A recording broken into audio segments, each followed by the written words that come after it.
राधे कृष्ण दोस्तों, आज Saturday morning में बहुत बहुत स्वागत है आप सभी का गन्नू गरिमा व्लॉग्स में। और सुबह हमारी सवारी चली पार्क को, 6:30 बजे का टाइम हो रहा है।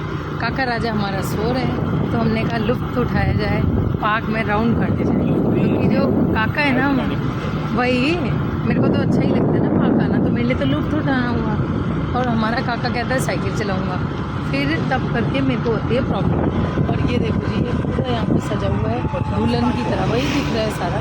क्यों सजा है इसके पीछे रीज़न क्या है? ये बोर्ड है रीज़न, क्योंकि यहाँ पे कथा होनी है 7 या 8 सितंबर की, बहुत ही भव्य लेवल पे। जब वही तो कह रही हूँ, रात के टाइम होनी है। और लिखा था नितिन प्रभु इच्छा तक, मतलब 6 बजे से प्रभु इच्छा तक, जब तक आप निडाल नहीं जाते में है PTM। तो सब आए हुए हैं, भीड़ लगी हुई है खूब खचाखच। हम भी होके आए अभी मैम से, ठीक ठाक रिस्पांस मिल गया। कह रही हैं बस थोड़ा ध्यान रखो बच्चों, और तो कुछ नहीं। आगे पेपर आ रहे हैं, फिर पेपर हमारे। और ये स्कूल से क्या क्या लेके आया है? काका राजा पास्ता लाया है, दिखाना ज़रा कैसा से आ रही है म्यूज़िक की आवाज़, प्यारी सी मीठी सी।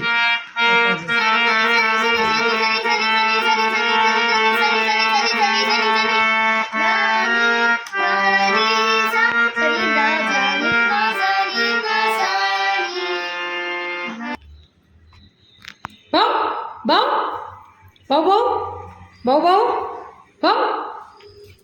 बाऊ बाऊ बाऊ बाऊ बाऊ बाऊ बाऊ। पता नहीं क्या हुआ ऐसे, कुछ तो हुआ है ऐसे, चल भी नहीं पा रहा प्रॉपरली, बैठ गया खड़े पे। कुछ तो हुआ ऐसे पक्का, श्योर हूँ। बीमार लग रहा है मुझे तो, तरस सा आ रहा है अब तो। हेलो जी, तो अभी शाम का टाइम है, तकरीबन 7:45 का, और हम लोग चल पड़े हैं गौड़िया मठ रमन बिहारी। आज वहाँ पे प्ले भी होगा, तो पता नहीं अब तक शायद चल रहा है क्या है, तो वहाँ जाके देखते हैं और एंजॉय करते हैं और आपको भी दिखाएंगे। ये आर्टिस्ट नन्हे मुन्ने कलाकार आ रहे हैं, अब प्ले होगा इसके बाद फिर इन सबका हम नाट्य दिखाएंगे। मैंने आपको जो पहले भी बात बताई है वो भी श्रीमद् भगवद गीता से थी। आप जो मैंने बताने और ये रे नन्हे मुन्ने कलाकार, अभी प्ले होगा तो ये जा रहे हैं। ये नन्हे मुन्ने कलाकारों की ये हमारा गन्नू। देखिए आगे हमारे श्रीमद् भगवद गीता क्या कह रही है। देखिए हमारे गौड़िया मठ में एक बात मैं आपको बताना चाहती हूँ कि हमारे गौड़िया मठ में हमारे संत लोग हैं ना, इनकी आयु का हरण नहीं होता है। जो उत्तम श्लोक, भगवान का नाम है उत्तम श्लोक, जिनकी उत्तम उत्तम, मगर हमारे ही आचरण अच्छा नहीं है, हम स्वयं ही कुछ नहीं कर रहे हैं। इसके पश्चात राधा रानी और सारी गोपियों ने माखन चोर कृष्ण को अंगे हाथों पकड़ने हेतु हम सब ऐसे क्यों बात कर रहे हैं? ताकि गोपियां हमें पकड़ के न मारे। की है मतलब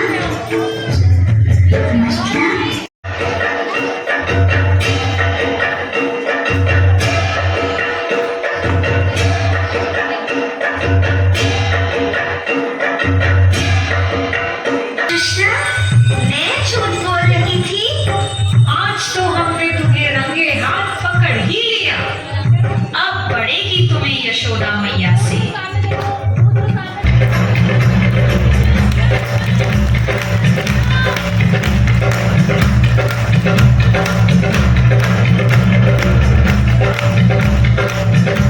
अरे ओ राजा के प्रतिनिधि, अब सुनो, कर हमें नहीं तुम्हें ही चुकाना पड़ेगा, क्योंकि तुम्हारी ही सारी गैया हमारे ब्रज की कोमल घास खाती है। और अगर तुम्हें और तुम्हारे सारे मित्रों को इन रस्सियों से छुटकारा पाना है, तो तुम्हें संपूर्ण ब्रज में जाकर घोषित करना होगा कि वृंदावन की रानी है श्रीमती राधा रानी।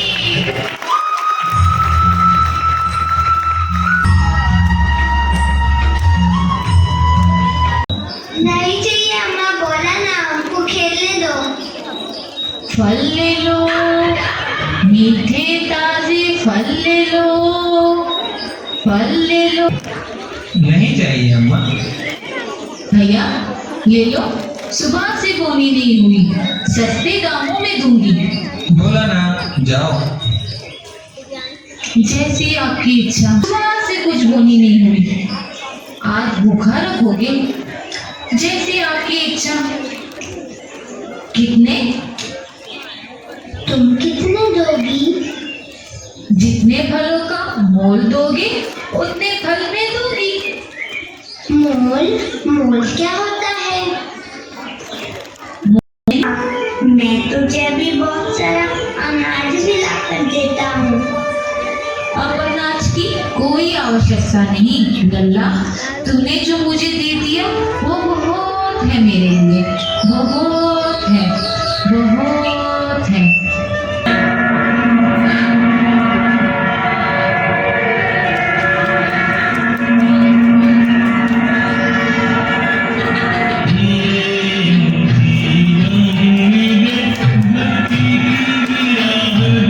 कर्णधार जब वृंदावन पूर्ण रूप से विलुप्त हो चुका था, द्वापर युग में भगवान श्री कृष्ण द्वारा की गई कई लीलाओं के स्थल अब प्रकट हो गए थे। हे बालक, तुम कौन हो? बाबा जी, मेरा नाम गोपाल है। मैं एक ग्वाला हूँ और पास के गांव में ही रहता हूँ। गोपाल, यहाँ इस समय कैसे आना हुआ? बाबा, मैं गाय चराने वहाँ वन गया था, तब मैंने वहाँ कुछ ब्रजवासियों से सुना कि आप भगवान श्री कृष्ण के खोए हुए विग्रहों को ढूंढ रहे हैं।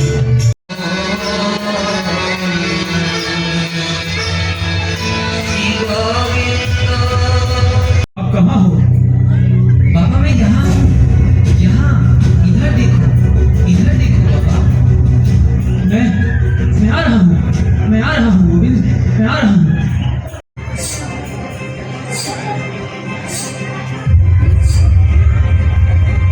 लो बाबा, आप अपने स्थान पर पहुँच चुके हैं।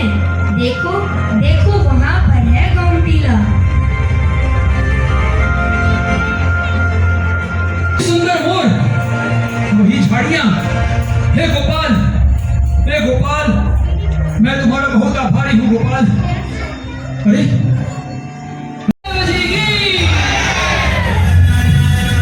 आज भी बसंत पंचमी के दिन भगवान गोविंद देव जी का प्राकट उचित अवस्था में देखकर उन्हें जगाया। तब गोस्वामी जी ने गांव वालों की सहायता लेकर श्री गोविंद देव जी के विग्रहों को निकाल दिया।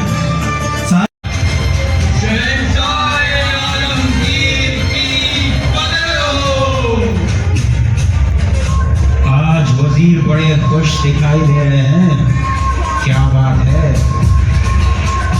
जहां बना, जब पूरे हिंदुस्तान में मुगलई सल्तनत का परचम लहरा रहा है तो खुशी कैसे नहीं होगी?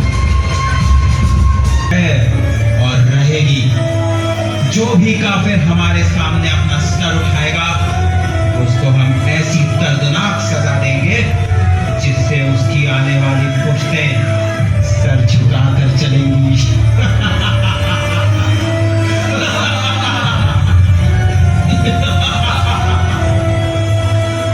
और शोहरत का जनाजा निकाल दिया है। तवारीख के मुताबिक बादशाह अकबर ने ऐसा हिंदू राजपूतों से दोस्ती करने के लिए किया था। मुगल बादशाह दुनिया के सबसे ताकतवर बादशाह हैं। हमारी हुकूमत दोस्ती के दम पर नहीं, तलवारों के दम पर चलती है। जब आलमगीर औरंगजेब की तलवार चलती है तो उन काफिरों का भगवान भी उनको नहीं बचा सकता।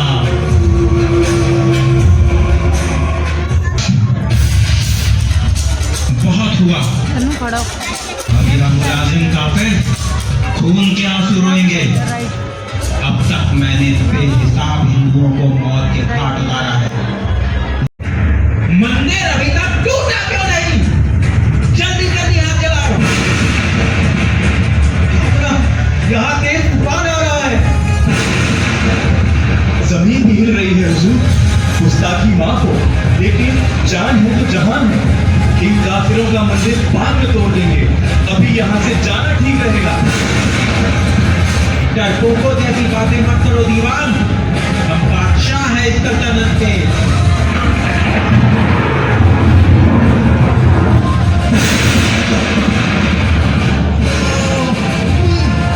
भागो यहाँ से, भागो यहाँ से। क्या बात है? क्षमा कीजिए महाराज, आज तो उसने सारी सीमाओं को ही पार कर दिया है। अब मैं उसको मृत्यु दंड दूंगा। महाराज, थोड़ी धैर्यता से विचार करें। वर्तमान में औरंगजेब के पास विशाल सैन्य बल, कई सहस्त्र ऊंट और हाथी हैं। उसकी भयानक मृत्यु एक ना एक दिन अवश्य होगी, किंतु अभी से पहले वह उस स्थान को खाली कर दें। मैं अपने कुछ विश्वास पात्र सैनिकों के साथ श्री श्री राधा गोविंद देव जी को वहां से अपने राज्य आमेर लेकर आऊंगा। जब तक स्थिति ठीक नहीं हो जाती, सबके छुपे रहने में ही भलाई है। मेरे यहाँ से जाने से पहले पहले यह सितारा बुझ जाना चाहिए। इस मंदिर का नामो निशान मिटा दो। जाओ। आपका हुक्म सर आंखों पर। अब हर मंदिर बनेगा मस्जिद और हर घर बनेगा कब्रिस्तान।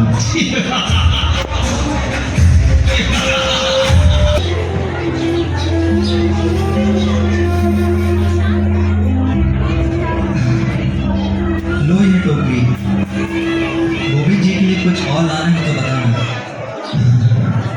भोग बनाने में कोई भी सामग्री की कमी नहीं पड़नी चाहिए। ब्रजेश, तुम कहाँ चले गए थे? गोविंद देव जी के लिए खेत से सब्जी फल तोड़ने गया था। आप सुनाओ मनोहर भैया, लगता है मंदिर की सफाई करते करते आज बहुत थक गए। श्री राधा गोविंद देव जी तो हमारे प्राण हैं। उनकी सेवा में जो भगवान गोविंद को अपने भक्त अत्यधिक प्रिय हैं। नहीं, मैं यहाँ विश्राम करने नहीं आया हूँ। आप सभी ब्रजवासियों को आमेर के महाराज सवाई राजा जय सिंह की ओर से आपातकालीन संदेश देने के लिए आया हूँ। राजा जय सिंह का संदेश? क्या बताने आए हैं? मैंने क्या संदेश?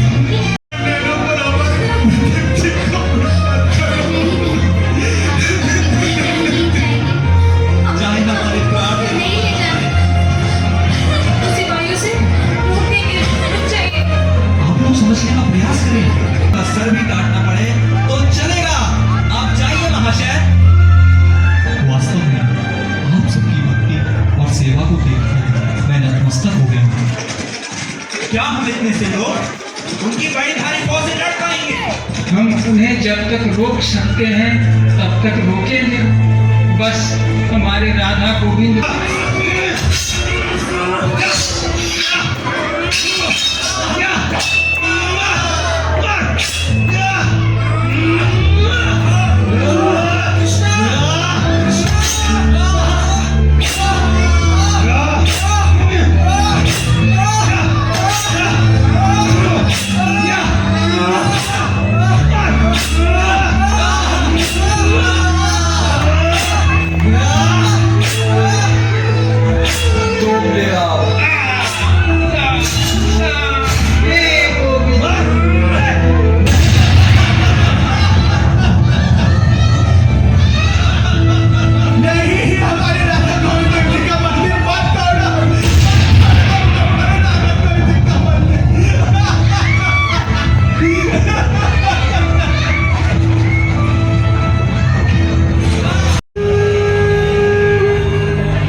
तुम्हारे माध्यम से मैं ही से लिखूंगा। जब मेरे प्रिय भक्त ने गौड़ीय वैष्णव भाष्य होने की घोषणा कर दी है तो भाष्य को आना ही पड़ेगा। पूर्ववर्ती आचार्य यहाँ उपस्थित होते वे टीका कर सकते थे। यहाँ तक कि मेरे गुरु महाराज श्री विश्वनाथ चक्रवर्ती ठाकुर अपना एक क्षण गवाए बिना इस टीका को लिखना प्रारंभ कर देते, लेकिन मैं तो कदापि इसके योग्य नहीं हूँ।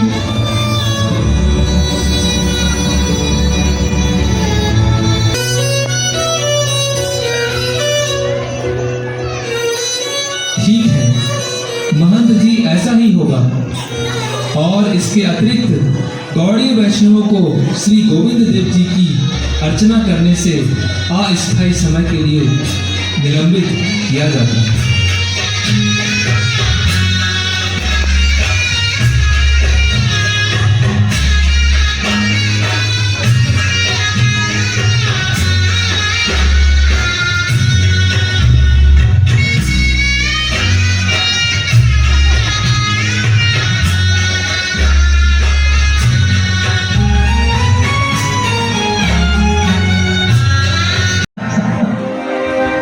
कवि कर्ण पूर्ण ने अपने ग्रंथ गौर गणुदेश दीपिका में 100 वर्ष पूर्व ही अकाट्य रूप से यह सिद्ध किया है।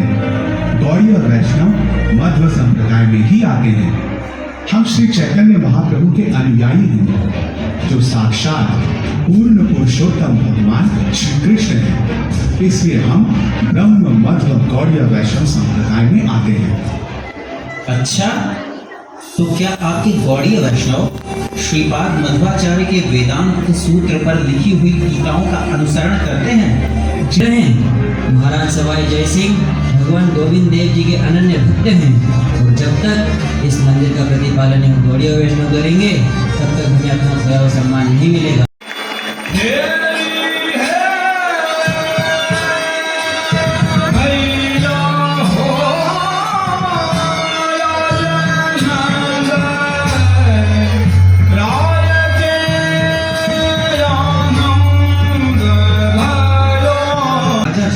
और उनका राज परिवार पहले गोविंद देव जी के समक्ष आकर उनकी अनुमति लेता। हम सभी रामानंदी वैष्णव आप समस्त गौड़ीय वैष्णव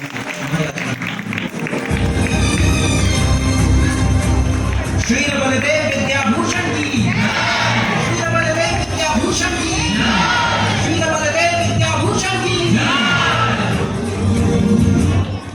श्रीला बलदेव विद्याभूषण जी, यह टीका प्रदान करने के लिए आपका बहुत बहुत आभार। क्या यह आप वृंदावन से लेकर आए थे और इतने दिनों तक आपने इसे श्री गोविंद भाष्य की, श्री गोविंद भाष्य की, श्री राधा गोविंद देव की, श्री राधा गोविंद देव की, श्री राधा गोविंद देव की। श्री बलदेव विद्याभूषण जी उपस्थित हैं, जिन्होंने मध्व संप्रदाय में दीक्षा ग्रहण कर कई वर्षों तक वेद शास्त्रों का गहन अध्ययन किया। इनके शिक्षा गुरु किया गया है। दोनों संप्रदाय के प्रतिनिधि यहाँ आकर अपना पक्ष रख सकते हैं। सर्वप्रथम रामानंदी महंत जी।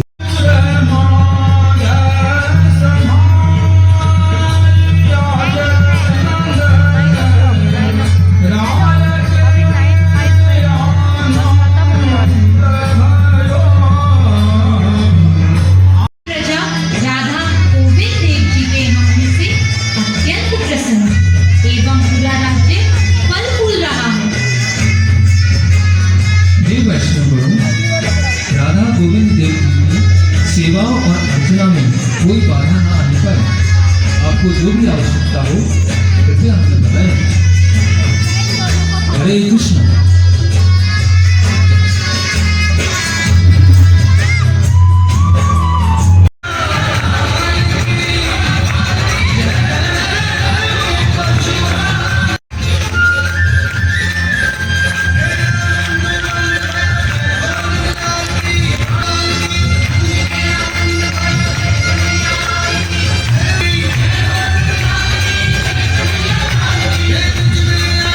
गैया मैया सब सो रही हैं। रात का टाइम है 10 सवा 10 का।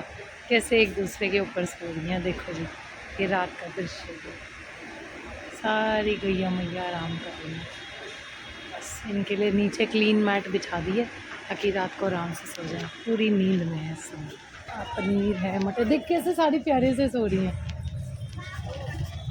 और ये शनिदेव जी के भी दर्शन कर लेते हैं, आज शनिवार है तो।